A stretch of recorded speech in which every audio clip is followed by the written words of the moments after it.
Baiklah, assalamualaikum warahmatullahi wabarakatuh. Sobat-sobat calon guru, selamat datang di channel calon guru.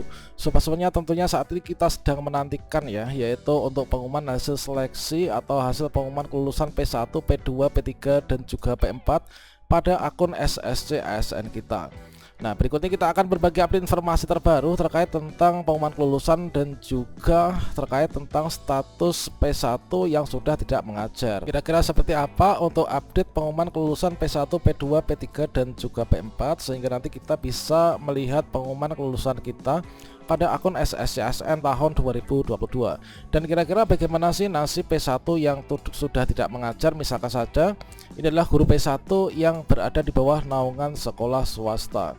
Nah, kira-kira bagaimanakah kepastian untuk pengangkatan guru honorer di tahun ini? Ini silahkan simak video ini sampai selesai. Namun sebelum kita lanjutkan, perlu saya ingatkan, bagi teman-teman yang mungkin baru pertama kali menemukan channel ini, silakan klik tombol subscribe-nya dan aktifkan notifikasi loncengnya, sehingga nanti jika ada update video terbaru, teman-teman tidak akan ketinggalan informasi. Seperti halnya informasi yang baru saja dibagikan oleh Bu Hasna beberapa waktu yang lalu, yaitu di sini alhamdulillah semuanya sabar dan tetap semangat menunggu pengumuman penempatan.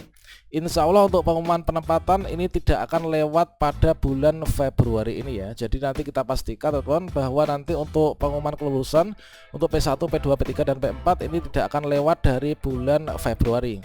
Nah, kemudian di sini dijawab juga untuk teman-teman P1 yang sudah tidak mengajar, terutama guru-guru swasta yang banyak japri ke saya dan ketar-ketir.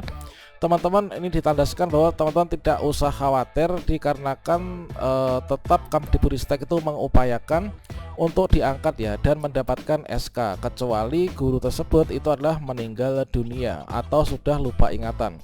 Jadi teman-teman, untuk P1 entah itu di sekolah negeri maupun swasta, tentunya untuk data kelulusan ini adalah sudah terkunci ya pada Panselnas, sehingga nanti tinggal kita menunggu antrian saja untuk dilakukan pengangkatan.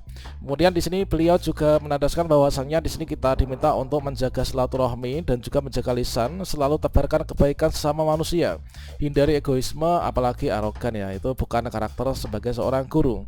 Nah, teman-teman, di sini kita pantau secara berkala terkait tentang pengumuman kelulusan kita. Nah, seperti yang kita ketahui bahwasanya untuk di tahun 2022 ini, maka di sini sesuai dengan update data yang terakhir disampaikan oleh Kemdikbudristek bahwasanya untuk P1 ini adalah ada 193.984 P1 ini yang diseleksi tahun 2022, ini tinggal menunggu pengangkatan, ini adalah sekian ini. Jadi P1 sekian ini tinggal menunggu saja nanti untuk pengumuman kita akan mendapatkan penempatan.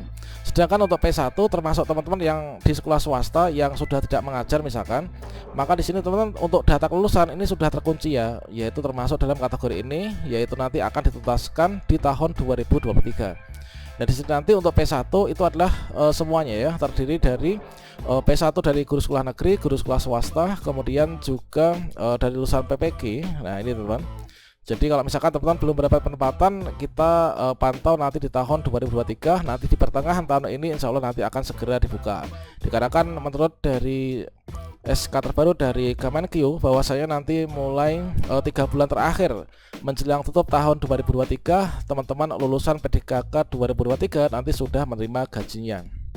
Nah, selanjutnya di sini nanti kita pantau, kita pastikan bahwasanya di sini kita harus selalu tebar kebaikan ya.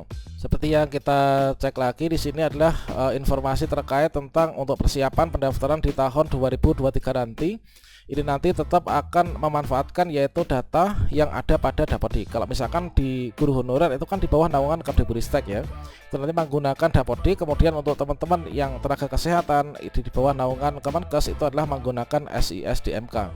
Nah, untuk guru honorer di sini termasuk dari P1, P2, P3 dan juga P4, maka di sini nanti akan terekam teman-teman, yaitu kita pastikan nanti semua data benar tersinkron dengan data dari Dukcapil. Jadi semua status kelulusan kita ini sudah tersimpan di Panselnas ya, di SSCASN. Sehingga di sini kembali tersinkron yaitu untuk data profil BNIK kita, kemudian status prioritas. Nah, kita itu masuk prioritas berapa? Apakah P1, P2, P3 atau P4? Maka nanti di tahun 2023 ini akan kembali bisa muncul ya, yaitu kita untuk status kelulusannya ini tetap aman. Kemudian didasarkan pada referensi NPSN di sekolah kita. Kemudian untuk parameter atau riwayat kita itu pernah naik atau turun prioritas, ini juga semua sudah terekam. Sehingga di sini untuk teman-teman dari P1 yang mungkin sudah nggak mengajar, misalkan saja di sekolah swasta, maka di sini seperti yang disampaikan oleh Bu Hasna, kita tidak perlu khawatir ya. Semoga nanti di tahun 2023 ini kita bisa diangkat semua menjadi ASN P3K.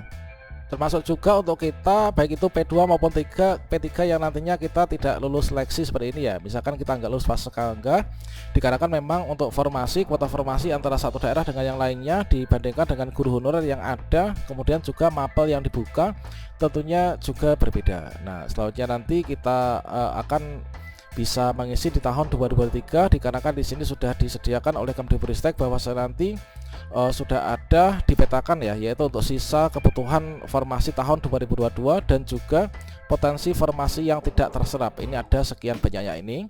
Kemudian untuk guru ASN yang dipertimbangkan untuk pensiun di tahun 2024 ini ada sekian. Kemudian kebutuhan untuk tendik dan juga guru honorer ada sekian, kemudian totalnya adalah ada sekian ini.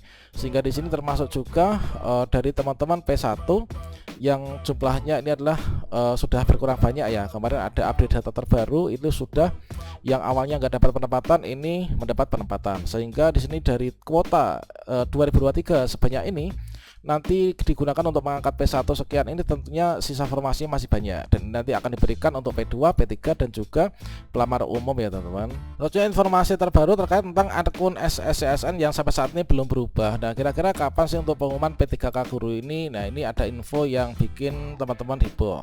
Untuk informasi terbaru di sini para guru honorer yang masuk dalam kategori prioritas 1 atau P1 di sini makin cemas saja. Hingga saat ini tanggal 15 Februari belum ada tanda-tanda pengumuman hasil seleksi P3K guru, padahal ini sudah masuk pada pekan yang ketiga. Sudah tanggal 15 Februari nih belum tampak perubahan pada akun SSCSN, ini kata Nuria SPD dari pengurus pusat Forum Guru Lulus Passing Grade Pegawai Pemerintah dengan Perjalanan Kerja dari Kabupaten Bogor yang dihubungi JPNN. Yang mana dia mengungkapkan sudah banyak guru P1 ini bahkan sudah mengurus dokumen pemberkasan untuk nomor induk P3K. Masalahnya ada dokumen yang masa berlakunya singkat seperti surat keterangan catatan kepolisian sehingga kadaluarsa. Kasihan ini teman-teman, ada yang sudah 2 kali bikin SKCH. Padahal pengumuman hasil seleksi ini ternyata masih belum pasti.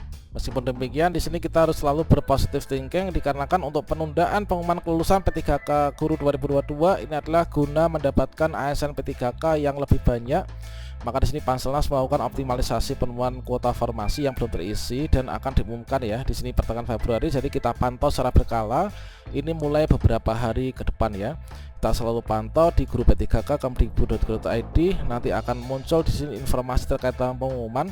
Untuk update saat ini masih pengumuman hasil seleksi ditunda sampai dengan pemberitahuan lebih lanjut. Dan nantinya kita bisa melihat kelulusan kita, itu nanti ada menu baru ya di sini untuk melihat pengumuman dan juga penempatan kita. Selain itu kita juga bisa berkunjung ke sscsnbkn.go.id untuk melihat pengumuman kelulusan kita. Sekaligus juga kita nanti mengisi daftar riwayat hidup di sana. Nah, saat ini teman-teman yang bisa dilakukan adalah teman-teman bisa lakukan yaitu mengunduh untuk buku petunjuk pengisian DRH sebagai bahan persiapan nanti untuk melakukan pemberkasan. Sehingga di sini dengan mencermati petunjuk teknis yang ada ketika nanti pemberkasan yang ketika itu nanti akan dilakukan sesuai dengan jadwalnya, kita nggak akan kesulitan ya, sehingga nanti kita bisa mengerjakannya dengan cepat dan tentunya juga dengan benar.